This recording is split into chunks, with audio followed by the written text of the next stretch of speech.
Strategy क्या है? कल अगर नवाज शरीफ साहब गिरफ्तार हो गए, 2 मुकदमात में उन्हें फौरी तौर पर रिलीफ चाहिए, फौरी तौर पर सज़ा मुअत्तल हो अल-अज़ीज़िया में भी, और फिर उन्हें घर जाने दिया जाए, ये अगर ना हो सका तो फिर क्या करेंगे आप?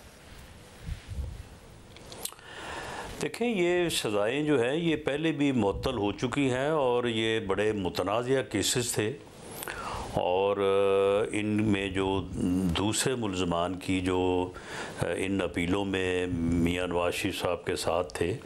कैप्टन सफदर साहब और मरीम नवाज शरीफ साहबा, उनके ऊपर जो अदालतों के फ़ैसले मौजूद हैं, तो वहाँ से भी ये चीज़ जो है वो सामने आती है कि इन केसेस में बिल्कुल कोई जान नहीं है और ये बड़ा जो है वो केसेस को दबाव में ला के जजेस को, अदालतों को ये सारे केसेस बनवाए गए। उसके बाद इनकी जो है वो सज़ाओं के लिए मॉनिटरिंग जज मुकर्रर किए गए और ये सारा जो कुछ होता रहा है वो सारा जो है वो इन केसेस के साथ है वो सारी चीज़ें। मगर एवन फील्ड में कोई पोजीशन नहीं है कि मियां नवाज शरीफ को इसमें रिलीफ ना मिले। एवन फील्ड में तो ज़ाहिर है बरियत हो गई मरीम नवाज साहिबा की भी और कैप्टन सफदर साहब की भी, वो जजमेंट सस्पेंडेड थी, मगर जो अल-अज़ीज़िया है उसमें तो क्योंकि उनकी तबीयत ख़राब थी इसलिए जजमेंट को सस्पेंड किया गया था। अब अगर वो कल पेश होते हैं और आपको वो सस्पेंशन नहीं मिलती है बल्कि वापस उन्हें जेल जाना पड़ता है और सस्पेंशन में टाइम लगता है, तो इसकी तैयारी की हुई है या 100% कॉन्फिडेंट ऐसा नहीं होगा?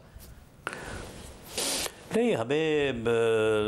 100% नहीं 200% इस बात के ऊपर यकीन है कि अदालत जो है वो इंसाफ करेगी और वो अपीलें जो है उनकी समाअत होनी चाहिए। उन अपीलों में बड़ी जान है, बड़ी मजबूत हैं वो कानूनी लिहाज से भी, और इन केसेस के मतलब किसको नहीं मालूम कि किस तरह से उस वक्त की जुडिशल इस्टेब्लिशमेंट जो है बाबा रहमते और बाबा ज़हमते ने और उसके साथ जो मखसूस लोग थे उन्होंने किस तरह से मैनेज करके जो है वो अकामा से अपना जो है पनामा से अकामा और फिर उसके बाद तनख्वाह ली नहीं है, ले सकते हैं, वो कौन सी कोई ब्लैक डिक्शनरी थी जिससे मानी तलाश किए गए। तो ये सारे जो इस तरह के ड्रामे जो मियां नवाज शरीफ को विक्टिमाइज़ करने के लिए और मुल्क को पीछे धकेलने के लिए और इन हालात तक पहुंचाने के लिए जहां तक आज पहुंचा हुआ है, तो ये सारा कुछ जो किया गया है तो ये कोई ऐसी बात तो नहीं है कि जो किसी से छुपी हो। मगर राज साहब, अगर जो है ये हमारा बनता है जो केस और के इंसाफ का तकाजा है कि मियां नवाज शरीफ को ये रिलीफ मिलना चाहिए। केस के मेरिट्स पर सारे सवाल उठते रहे हैं। अगर एवरफील्ड सस्पेंडेड है, अल-अज़ीज़िया में खुद अरशद मलिक की वीडियो और बातें सामने आ गई थी, मगर अगर आपको सस्पेंशन मिल भी जाए तो अपील का फैसला आना जिसमें सज़ा का कलअदम होना अगर वो होती है तो उसमें टाइम लगेगा। नवाज शरीफ साहब अपने आप को एक सॉल्यूशन के तौर पर पेश कर रहे हैं, पड़ोसियों से ताल्लुकात, इकनॉमिक रिवाइवल, ये सारी बातें, वो खुद कैसे वज़ारत उज़्मा के लिए उम्मीदवार होंगे या इलेक्शन लड़ पाएंगे? इतनी जल्दी कैसे आ जाएगा अपीलों का फैसला? देखें, अगर अपीलें जो हैं वो समाअत के लिए मुकर्रर हों तो ये 1 हफ़्ते में फ़ैसला आ सकता है। यानी इसमें 2-3 दिन से ज़्यादा हमारे वकला को जो है वो टाइम नहीं चाहिए होगा कि वो केस को जो है वो आर्गू करें, और 1 आध दिन जो है वो दूसरी तरफ से आर्गू होने के बाद ये फ़ैसला तो विदिन ए वीक आ सकता है। ये सिर्फ अदालत के इन केसेस, इन अपीलों को मुकर्रर करने की बात है और इन अपीलों को मुकर्रर होना चाहिए। काफ़ी पुरानी अपीलें हैं ये, और वैसे भी ये इंसाफ के तकाज़ों के ऐन मुताबिक है कि इस किस्म के जो केसेस हैं जो फैब्रिकेट हुए हों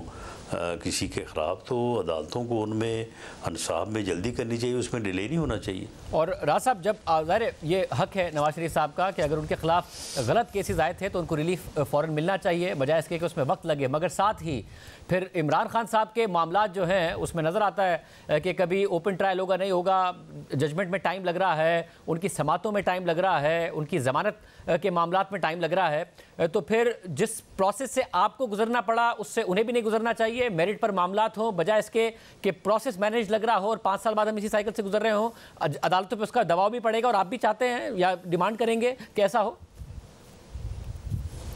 जी बिल्कुल, हम तो उनके केसेस में भी जो है वो जब तक हमारी गवर्नमेंट थी हमने तो भरपूर कोशिश की कि उनके केसेस को जो है वो उनको स्पीडी ट्रायल जो है वो दिया जाए, लेकिन वो तो खुद ही अदालतों में पेश नहीं होते थे। वो तो खुद ही जो है वो केसेस को लंबा करने के कोई ना कोई बहाने जो है वो तलाश करते रहते थे। इलेक्शन कमीशन में उन्होंने 7 साल लगा दिए। इसी तरह से इस्लामाबाद हाई कोर्ट में भी एक दरख्वास्त में, एक केस में वो कोई मेरा ख्याल 13 दरख्वास्तें देते थे, एक के बाद दूसरी, दूसरी के बाद तीसरी, ताकि केस जो है वो उसका ट्रायल ना हो सके। मगर राजा साहब जो स्पीडी ट्रायल है, तरफ से मगर राजा साहब स्पीडी ट्रायल फेयर ट्रायल की जमानत नहीं है ना। जैसे नवाज शरीफ साहब के टाइम पर एक मॉनिटरिंग जज लगाना, फिर 6 माह की उसको मुद्दत देना, फिर हर हाल में नवाज शरीफ साहब को इलेक्शन से पहले पहले जेल में डालने के लिए सजा सुनाना, वो ट्रायल तो स्पीडी था मगर फेयर ट्रायल नहीं था। इसी तरीके से तोशा खाना केस में स्पीडी ट्रायल हुआ आखिर में, मगर वो फेयर ट्रायल के ऊपर सवालात उठ गए, तो उन्हें फेयर ट्रायल मिले ताकि यही ना खड़े हों 5 साल बाद। मैं इसकी बात कर रहा हूँ। नहीं देखें, हम तो फेयर ट्रायल के रास्ते में हायल नहीं हैं। उनका मामला जो है वो अदालत के सुपुर्द है, और अदालतों से जितना रिलीफ उनको मिलता रहा है, बल्कि अब भी मिल रहा है, उनको जेल में जिन सहूलतों के साथ रखा गया है, जिस तरह से अदालत की तरफ से जो है उन्हें हर किस्म की जो है वो सहूलत उन्हें फराहम की गई है, और बाकी हर मामले में जिस तरह से उनका ख्याल रखा जा रहा है, तो उसमें कोई कमी तो नहीं है, कोई गुंजाइश तो नहीं है। तो हम तो उसमें हमने तो कभी ये नहीं कहा कि उनको कोई जेल में सहूलत ना दी जाए, या उनका जो है वो एसी उतारा जाए, या उनको खाना ना दिया जाए, जिस तरह से वो खुद करते रहे हैं।